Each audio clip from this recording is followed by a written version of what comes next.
मरकस बाप 8। उन दिनों में जब फिर बड़ी भीड़ जमा हुई और उनके पास कुछ खाने को ना था, तो उसने अपने शागिर्दों को पास बुलाकर उनसे कहा, मुझे इस भीड़ पर तरस आता है, क्योंकि ये 3 दिन से बराबर मेरे साथ रही है और इनके पास कुछ खाने को नहीं। अगर मैं इनको भूखा घर को रुखसत करूं, तो राह में थक कर रह जाएंगे और बास इनमें से दूर के हैं। उसके शागिर्दों ने उसे जवाब दिया कि इस बियाबान में कहाँ से कोई इतनी रोटियां लाए कि इनको सेर कर सके। उसने उनसे पूछा, तुम्हारे पास कितनी रोटियां हैं? उन्होंने कहा, 7।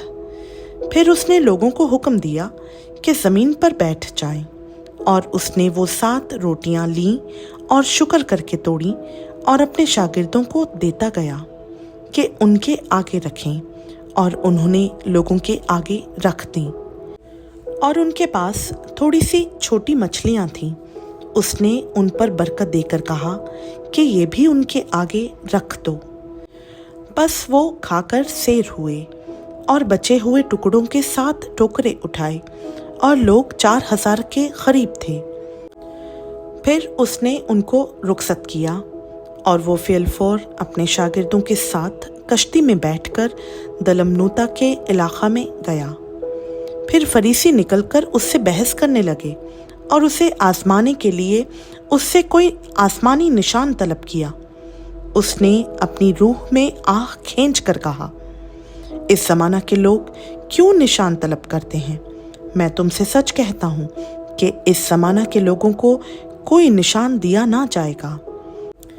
और वो उनको छोड़कर फिर कश्ती में बैठा और पार चला गया, और वो रोटी लेना भूल गए थे, और कश्ती में उनके पास 1 से ज़्यादा रोटी ना थी।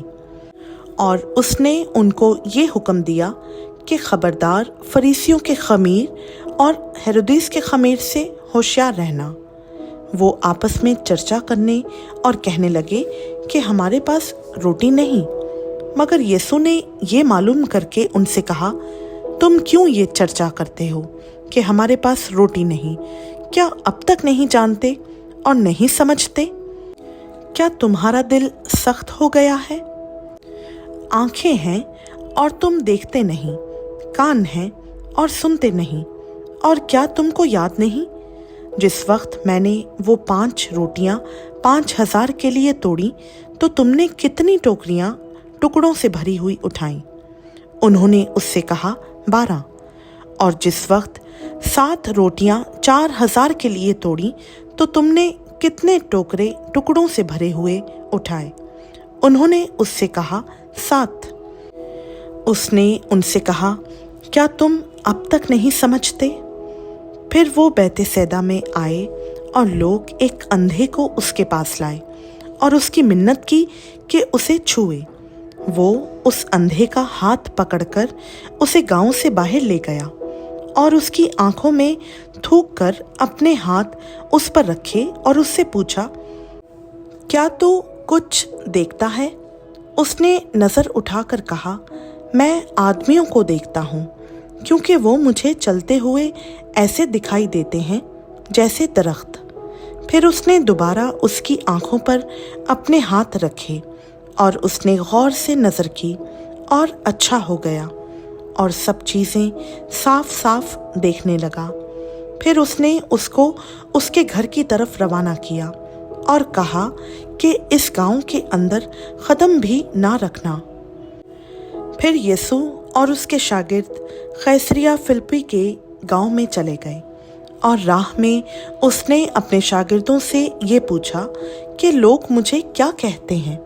उन्होंने जवाब दिया कि यूहन्ना बपतिस्मा देने वाला, और बास एलिया, और बास नबियों में से कोई।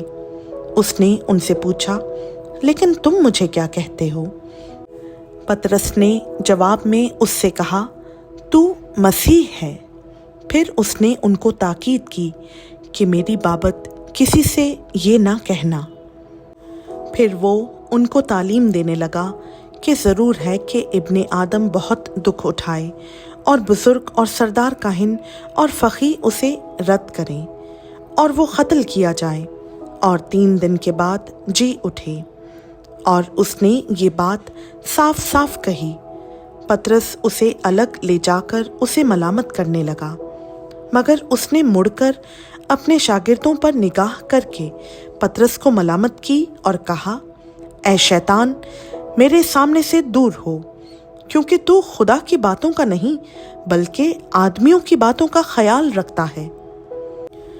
پھر اس نے بھیڑ کو اپنے شاگردوں سمیت پاس بلا کر ان سے کہا، اگر کوئی میرے پیچھے آنا چاہے تو اپنی خودی سے انکار کرے اور اپنی صلیب اٹھائے اور میرے پیچھے ہو لے، کیونکہ جو کوئی اپنی جان بچانا چاہے وہ اسے کھوئے گا، اور جو کوئی میری اور انجیل کی خاطر اپنی جان کھوئے گا وہ اسے بچائے گا۔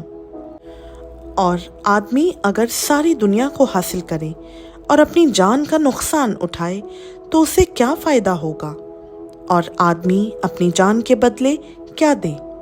کیونکہ جو کوئی اس زناکار اور خطا کار قوم میں مجھ سے اور میری باتوں سے شرمائے گا، ابن آدم بھی جب اپنے باپ کے جلال میں پاک فرشتوں کے ساتھ آئے گا تو اس سے شرمائے گا۔ خداوند کا پاک کلام کا پڑھا، سنا، سمجھا اور قبول کیا جانا ہم سبوں کے لیے باعث برکت ہو۔ آمین۔